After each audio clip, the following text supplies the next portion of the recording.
Chapter number 6 accounting procedure rules of debit and credit. तो सबसे पहले तो ये समझ लेंगे कि अकाउंट के लेफ्ट साइड को डेबिट साइड कहते हैं, राइट साइड को क्रेडिट साइड कहते हैं। क्लियर? अकाउंट टी फॉर्म में होता है, left side debit, right side credit.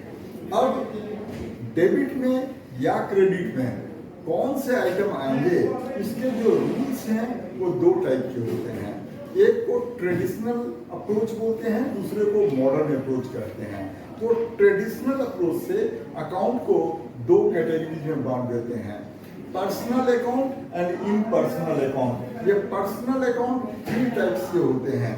Natural personal account मतलब किसी ह्यूमन बीइंग जिसके साथ बिजनेस डील कर रहा है उसके अकाउंट को बिजनेस के पॉइंट ऑफ व्यू से पर्सनल अकाउंट कहेंगे। रियल अकाउंट और दूसरा ये आर्टिफिशियल पर्सनल अकाउंट, जो जैसे कोई भी इंस्टीट्यूशन जिसके साथ बिजनेस डील कर रहा है बिजनेस के पॉइंट ऑफ व्यू से वो आर्टिफिशियल पर्सनल अकाउंट है। और रिप्रेजेंटेटिव पर्सनल अकाउंट, कोई भी इनकम और एक्सपेंसेस आउटस्टैंडिंग या एडवांस हो तो बिजनेस उसको रिप्रेजेंटेटिव पर्सनल अकाउंट कहता है। ठीक है? और वो नेचुरल पर्सन या आर्टिफिशियल पर्सन को रिप्रेजेंट करता है। अब जो इम्पर्सनल अकाउंट होता है वो दो टाइप का होता है, real account and nominal account. Real account assets के अकाउंट को कहते हैं, नॉमिनल अकाउंट एक्सपेंसेस और इनकम के अकाउंट को कहते हैं। क्लियर? अब इनके रूल में क्या है कि जो पर्सनल अकाउंट होता है उसमें डेबिट उसको करते हैं जो बिजनेस से कुछ रिसीव करता है, बिजनेस उसके अकाउंट को डेबिट करेगा। और क्रेडिट उसको बिजनेस उसके अकाउंट को करता है जो बिजनेस को कुछ दे रहा है। एंटिटी कॉन्सेप्ट अपना क्लियर रखेंगे तब कॉन्सेप्ट क्लियर होगा। रियल अकाउंट का रूल है व्हाट कम्स इन। अगर कोई एसेट बिजनेस के अंदर आता है तो बिजनेस उस एसेट के अकाउंट को डेबिट कर देगा, और अगर कोई एसेट बिजनेस के बाहर जाता है तो उसको क्रेडिट कर देगा। ठीक? नॉमिनल अकाउंट बिजनेस अपने सारे एक्सपेंसेस लॉसेज को डेबिट करेगा और इनकम्स और गेन्स को क्रेडिट करेगा। क्लियर? इस कॉन्सेप्ट को क्लियर करने के लिए बुक में इलस्ट्रेशन नंबर 1 और 2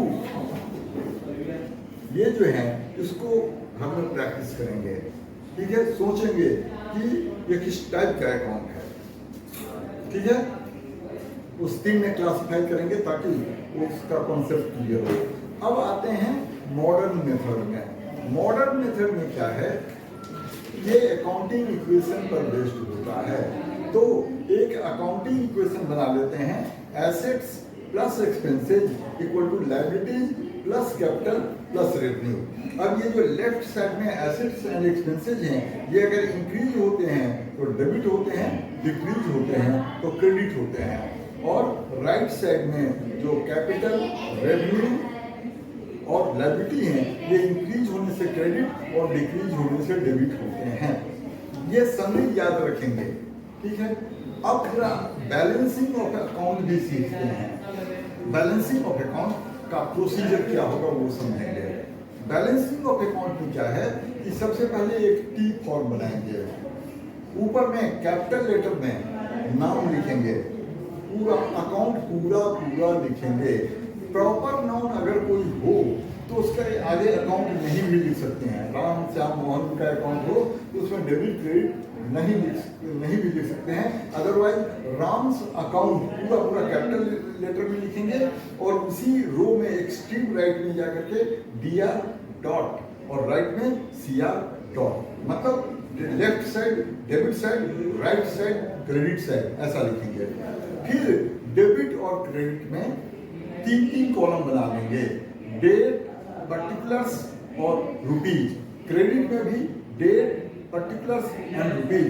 अब क्वेश्चन में आएंगे, इलस्ट्रेशन में आएंगे, 5 स्टेप फॉलो करेंगे पहले लेजर बनाने में। ठीक है? जो ट्रांजैक्शन है उससे लेजर में आइटम को जब ट्रांसफर करते हैं इसको टेक्निकली पोस्टिंग कहते हैं। तो पोस्टिंग जब करेंगे तो उसमें 5 स्टेप्स फॉलो करेंगे। सबसे पहले ट्रांजैक्शन के मीनिंग को क्लियर करेंगे कि ट्रांजैक्शन का मतलब क्या है from business point of view. Business के everything every transaction from business point of view. तो ट्रांजैक्शन का मीनिंग क्लियर करेंगे। एक बार में क्लियर हुआ तो ठीक है, नहीं तो 2 बार 3 बार पढ़ के बिजनेस के पॉइंट ऑफ व्यू से ट्रांजैक्शन का मीनिंग क्लियर करेंगे। फिर ये डिसाइड करेंगे कि वो जो अपना लेजर है उसका नेचर क्या है। याद रखेंगे कि ट्रेडिशनल मेथड को फॉलो करने की जरूरत नहीं है, उसमें प्रॉब्लम थी इसलिए मॉडर्न मेथड आया। तो जो अकाउंट है उसका टाइप डिसाइड करेंगे कि वो एसेट है, एक्सपेंस है, लायबिलिटी है, कैपिटल है या रेवेन्यू है। क्लियर। सेकेंड स्टेप, जब ये डिसाइड कर लिया तो फिर देखेंगे कि इस ट्रांजैक्शन का इम्पैक्ट इफेक्ट उस अकाउंट पर क्या है, इंक्रीज हुआ या डिक्रीज हुआ। जब ये डिसाइड कर लिया तब फिर लेजर में आएंगे।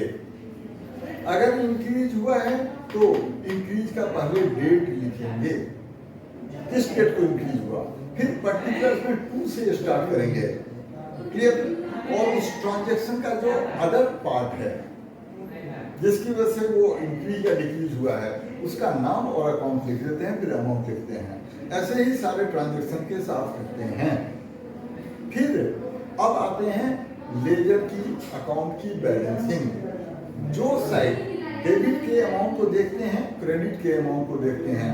जो साइड ज्यादा होता है लोअर साइड में एक लाइन बैलेंस लिखने के लिए छोड़ देते हैं, फिर हायर साइड को टोटल कर देते हैं। हायर साइड के